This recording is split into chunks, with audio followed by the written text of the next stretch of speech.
Hanna Jonathan seo máúk.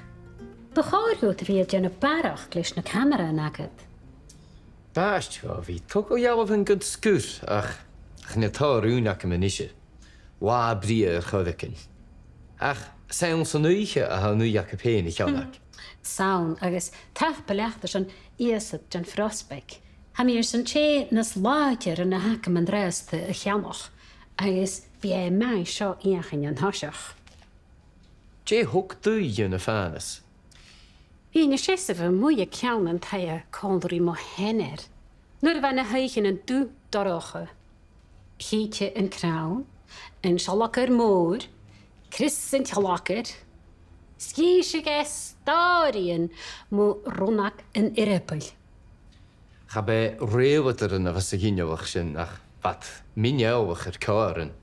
Bhí te társtára go háirid gan na gheabhaich, bheith chu cútramach ar sca a buair is tíit an mara. Geabhach úr, geabhachháin, geabhach ann, caran geabhaich. Nuair a chur meach an duine, iniolan a dhéag mó chuid a flanaitin, agus spéiradar an chunna geabhaich. Bheith sin há ingadach. Bheith mis lentain a thula Mission Apollo. Bhí sin ar a bhí go má insinach. Ag an nám a chai Apollo a hen diag chunna geabhaich.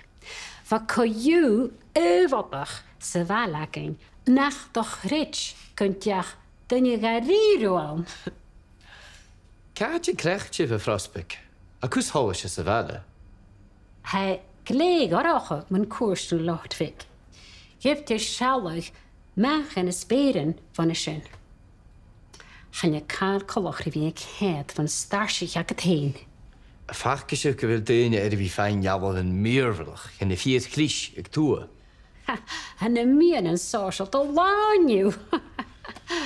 Stalún san tenne galig, firchlís, seach, Aurora Borealis. De revis na firchlís rimire, scaun nach Janet Millich. Wel, ha mín dáchas gan feicsiúat.